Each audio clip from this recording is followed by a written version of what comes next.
दोस्तों कलर के बाद अब हम जिस एलिमेंट ऑफ डिज़ाइन के बारे में बात करेंगे वो है वैल्यू। वैल्यू किसी भी इमेज, विजुअल, फोटोग्राफ या डिज़ाइन के अंदर डेप्थ, डायमेंशन, इंटरेस्ट और ड्रामा पैदा करने के काम आता है। दोस्तों वैल्यू एक ऐसा एलिमेंट ऑफ डिज़ाइन है जिसको आमतौर पे बहुत ज़्यादा इंपॉर्टेंस नहीं दी जाती, लेकिन ये नहायत इम्पॉर्टेंट एलिमेंट ऑफ डिज़ाइन है और इसका ना सिर्फ ग्राफिक डिज़ाइन बल्कि फोटोग्राफी और ड्राइंग वगैरह के अंदर भी बहुत ही इंपॉर्टेंट रोल है। अगर वैल्यू को डिफाइन किया जाए तो वैल्यू इज लाइटनेस और darkness of any object, any area, any shape और एनी कलर, यानी कि किसी भी ऑब्जेक्ट, शेप या कलर की लाइट और डार्क होने को वैल्यू कहा जाता है। दोस्तों आइए जानने की कोशिश करते हैं कि वैल्यू क्या है और ग्राफिक डिजाइन में वैल्यू की क्या इंपॉर्टेंस है। दोस्तों ग्राफिक डिजाइन के अंदर वैल्यू को मेजर करने के लिए एक 9 स्टेप का स्केल इस्तेमाल किया जाता है। जैसा कि आप इस वक्त अपनी स्क्रीन पे अपने सामने देख सकते हैं, आपके सामने एक 9 स्टेप का स्केल मौजूद है। अगर आप गौर से देखें तो इस स्केल के ऊपर मोस्ट लेफ्ट पे वाइट कलर का एक बॉक्स मौजूद है 1 नंबर के ऊपर, जबकि मोस्ट राइट पे 9 नंबर पे ब्लैक कलर का एक बॉक्स मौजूद है। दोस्तों 1 से लेके 9 तक ये जो तमाम बॉक्सेस आप देख रहे हैं, ये तमाम बॉक्सेस बेसिकली टोन्स को जाहिर करते हैं। वाइट से लेके ब्लैक तक की 9 डिफरेंट टोन्स इस वक्त आपके सामने हैं। अगर हम गौर करें तो हमें पता चलता है कि इस 9 स्टेप स्केल को फर्दर 3 कैटेगरीज के अंदर डिवाइड किया गया है। मोस्ट लेफ्ट पे वाइट के पोर्शन में जो 3 बॉक्सेस हैं, पहले 3 बॉक्सेस, उन बॉक्सेस को हाइलाइट्स के नाम से जाना गया है। मोस्ट राइट के ऊपर जो 3 ब्लैक के साथ बॉक्सेस हैं, उन बॉक्सेस को शैडोज के नाम से जाना गया है। और सेंटर में यानी कि मिडल में जो 3 बॉक्सेस हैं, उनको मिड टोन्स का नाम दिया गया है। दोस्तों बेसिकली ये 9 स्टेप स्केल जो है, ये हमें 1 से लेके 9 तक डिफरेंट टोन्स को मेजर करने में आसानी पैदा करता है। हम बड़ी आसानी से इस स्केल की मदद से ये देख सकते हैं कि अगर हम वाइट के अंदर ब्लैक को ऐड करना शुरू करें तो एक टाइम पे वाइट ब्लैक में कन्वर्ट हो जाता है, और बिल्कुल इसी तरह से अगर हम ब्लैक के अंदर वाइट को ऐड करना शुरू करें तो ब्लैक एक टाइम पे आके वाइट के अंदर कन्वर्ट हो जाता है। वाइट और ब्लैक के बीच में जो सेंटर वाला एरिया है वो जो है मिड टोन्स कहलाता है। दोस्तों यही 3 कैटेगरीज टोन्स की, शैडोज, मिड टोन्स और हाइलाइट्स, किसी भी विजुअल में, किसी भी इमेज में इंटरेस्ट और ड्रामा पैदा करते हैं। अगर हम इस स्केल के अंदर से सेंटर वाली जो कैटेगरी है यानी कि मिड टोन्स, इसको हटा दें, ख़त्म कर दें और हाइलाइट्स को शैडोज के साथ मिला दिया जाए तो दोस्तों जो चीज़ पैदा होती है उसको कंट्रास्ट कहा जाता है। कंट्रास्ट बजाते खुद एक प्रिंसिपल ऑफ डिज़ाइन की हैसियत रखता है। दोस्तों कंट्रास्ट ही वो चीज़ है जो किसी भी इमेज या विजुअल के अंदर इंटरेस्टिंग एलिमेंट ऐड करता है। अच्छा, अगर इसी तरह से वैल्यू को कलर के हवाले से डिस्कस किया जाए तो दोस्तों जैसा कि हमने वैल्यू की डेफिनेशन में जाना कि किसी भी कलर की भी अपनी एक वैल्यू होती है। तमाम कलर्स अपनी वैल्यू यानी कि अपनी टोन्स रखते हैं। अगर हम वापस आए 9 स्टेप स्केल के ऊपर और हम इसी स्केल को कलर की मदद से जानने की कोशिश करें, मिसाल के तौर पे हम मिड टोन्स के अंदर किसी एक प्योर कलर को रख देते हैं, फॉर एग्जांपल येलो। अगर हम वाइट की तरफ येलो के अंदर वाइट कलर ऐड करना शुरू करें तो एक टाइम पे एक बॉक्स के ऊपर जाके येलो वाइट के अंदर कन्वर्ट हो जाएगा। इसके बरक्स अगर हम दूसरे एंड पे येलो के अंदर ब्लैक कलर ऐड करना शुरू करें तो एक बॉक्स के ऊपर जाके एक मुकाम पे येलो जो है वो ब्लैक के अंदर कन्वर्ट हो जाएगा, और इसी तरह से हमारे पास येलो के शेड्स, येलो की मिड टोन्स और येलो की हाइलाइट्स आ जाएंगी। लिहाजा हमें यह पता चला कि वैल्यू का कलर से और कंट्रास्ट से बहुत ही गहरा ताल्लुक है। अगर ये कहा जाए तो गलत ना होगा कि वैल्यू कलर पे और कंट्रास्ट पे किसी हद तक डिपेंडेंट भी होती है। लेकिन दोस्तों यहां पे एक चीज जाननी बहुत ही जरूरी है, और वो ये कि वैल्यू का कलर से और कंट्रास्ट से गहरा ताल्लुक तो है, लेकिन बजाते खुद वैल्यू ना तो कंट्रास्ट है और ना ही कलर है। वैल्यू इटसेल्फ सिर्फ टोन्स का नाम है। डिफरेंट टोन्स को ही वैल्यू कहा जाता है। वैल्यू का ताल्लुक लाइटनेस और डार्कनेस से है, ना कि रेड, येलो या ब्लू से। दोस्तों अगर हम बात करें डिफरेंट फील्ड्स के अंदर वैल्यू की इंपॉर्टेंस की, तो हमें यह जान के हैरत होती है कि वैल्यू ना सिर्फ ग्राफिक डिजाइन में बल्कि फोटोग्राफी के अंदर भी बहुत ज्यादा इंपॉर्टेंट रोल प्ले करती है। जैसा कि अभी हमने कंट्रास्ट का जिक्र किया, दोस्तों कंट्रास्ट को बेसिकली वैल्यू की मदद से ही मॉनिटर किया जाता है और इसके अंदर रद्दोबदल किया जा सकता है।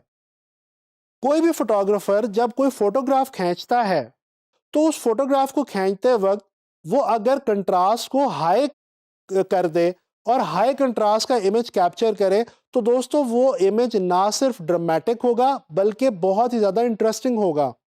यही वजह है कि अगर आप ब्लैक एंड व्हाइट फोटोग्राफी को देखें तो ब्लैक एंड व्हाइट फोटोग्राफ्स के अंदर आपको बहुत ज्यादा हाई कंट्रास्ट के इमेजेस मिलते हैं जो कि बहुत ही ज्यादा ड्रामेटिक फील रखते हैं।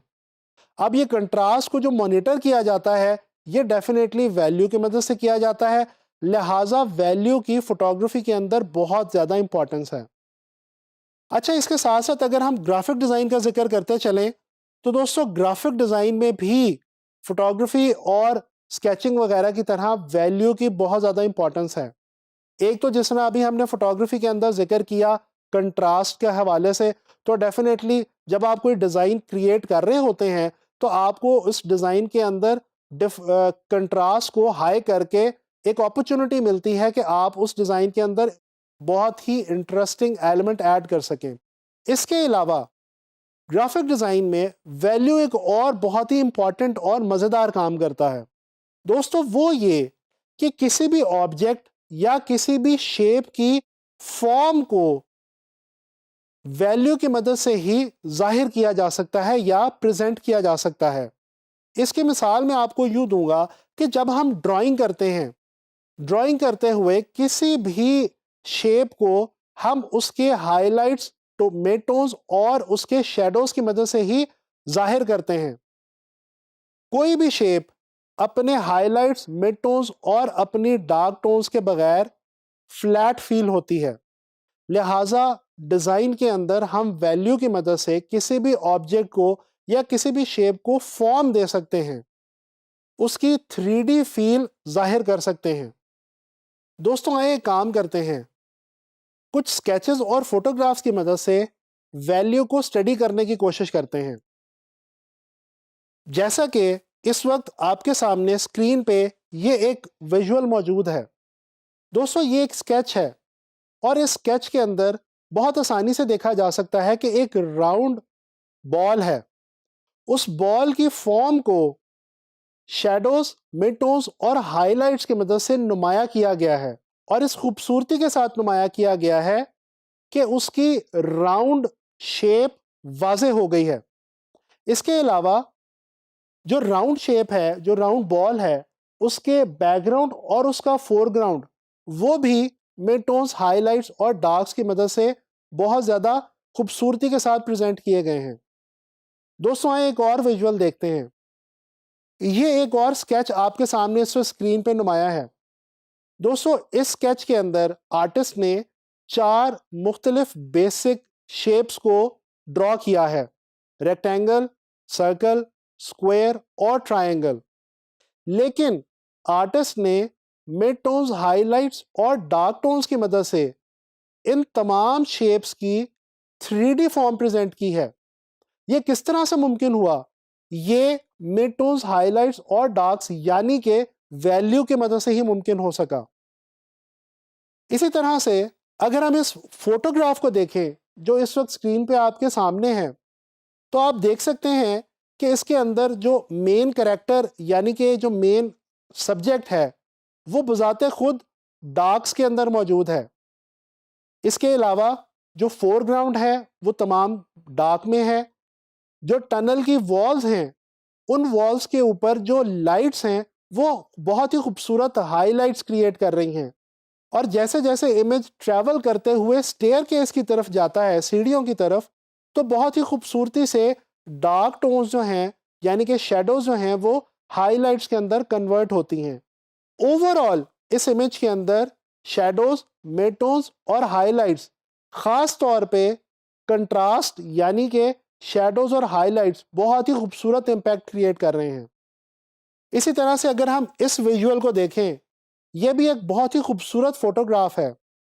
इस फोटोग्राफ के अंदर भी एक टनल से आसमान का मंजर कैप्चर किया गया है और आप देख सकते हैं कि सीढ़ियों पे एक करैक्टर भी मौजूद है। इस तस्वीर की खूबसूरती यह है कि इसके अंदर जो करैक्टर मौजूद है वो बैक वक्त डार्क टोन्स यानी कि शेडोज और हाइलाइट्स दोनों के अंदर ट्रैवल कर रहा है। अगर आप गौर से देखें तो जो करैक्टर है उसका जो लोअर बॉडी पोर्शन है वो शेडोज के अंदर मौजूद है और जो अपर बॉडी पोर्शन है वो आसमान की तरफ से क्रिएट किए गए हाइलाइट्स के अंदर मौजूद है। और यही इस इमेज की असल खूबसूरती है। ये भी एक हाई कॉन्ट्रास्ट इमेज है, लिहाजा इसके अंदर भी वैल्यू की मदद से बहुत ही खूबसूरत मंजर क्रिएट किया गया है।